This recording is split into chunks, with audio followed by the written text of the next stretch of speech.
àwọn àgbàyire wọ́n súre o wọ́n ní ọdọọdún láàrí orógbó ọdọọdún láàrí àwùsá ọdọọdún láàrí ọmọ obì lórí àtẹ ojoojó kan ò ní sòògùn káàrò ògùn ọmọ lè oṣù kan ò sí àfẹni tí ọba ní balaye ẹ kú oríire o tó ń ti àmójúbà là ń kìtò lórí tẹlẹmù tó bá ti joyè tó fi mọ́ àwọn ọ̀tọ̀kùnlúùlú ní orílẹ̀-èdè olómìnira Benin Republic fún ti ayẹyẹ ọdún ìṣẹ̀ṣe olú ìṣẹ̀ṣe tí ó máa wáyé látọwọ́ kábíyèsí olórí olúwo ògbóni ìgbà wáṣẹ̀ olóyè olúwo àjàsá a ò ní péré akọni ká mọ́ fi dà lálẹ́ gàràgà ó dín dé ọ̀sẹ̀ méjì gbáko ní ayẹyẹ yìí ó fi wáyé ládùúgbò SETO gbọ̀jẹ̀ ní Antempro ní ilé olú ìṣẹ̀ṣe òrìṣà ti ìlú Benin olóyè olúwo àjàsá ayẹyẹ yìí ti bẹ̀rẹ̀ láti ọjọ́rú ọjọ́ kìíní oṣù kọkànlá ọdún 2023 títí di ọjọ́rú ọjọ́ kẹẹ̀ẹ́dógún oṣù kọkànlá ọdún yìí kan náà ọjọ́ ìsinmi tí a mọ̀ sí ọjọ́ ọ̀sẹ̀ Sunday ọjọ́ karùn-ún oṣù kọkànlá ni a ó gba òbítíbitì èèyàn lálejò káàkiri ilẹ̀ adúláwọ̀ tó fi mọ́ àwọn tí wọ́n ń bẹ lókè òkun tó bá wá di ọjọ́ ọ̀sẹ̀ tí ó tẹ̀lé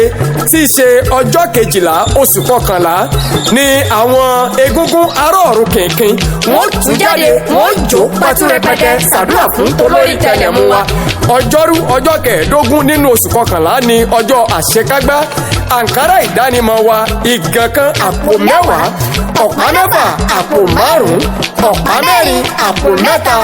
pọ́n mẹ́rìnlá nígbà tí gèlè jẹ́ àpò mẹ́ta tí bìlà ó sì máa jẹ́ àpò kan àbọ̀ olùgbàlejò ní kábíyèsí olórí olúwo ògbóni ìgbà wáṣẹ̀ olóyè olúwo àjàsá nígbà tí àwọn àwòrán ṣàṣà olùgbàlejò àgbà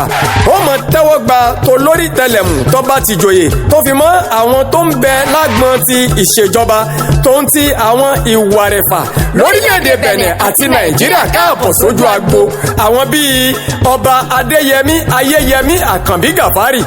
ọba òrìṣà káàárọ̀ ẹ̀ jíire orílẹ̀‐èdè Benin nílé lóko lódò lẹ́yìn odi tó fi mọ́ ọba ògbóni ìgbà àwáṣẹ̀ ìlú Benin àríwájòyè adépọ̀sípò àwòyẹmí àdìsá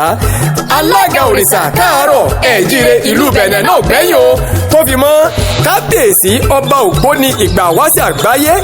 arífọ́lájogún ọmọ bàbá ògbómọ̀ṣọ́ náà gbẹ̀yìn olóyè olúwo àjàsá ń retí gbogbo wa o àṣẹ iṣẹ́ tó ṣe o bá a bá ṣe yìí tán àá ṣe míì sí i.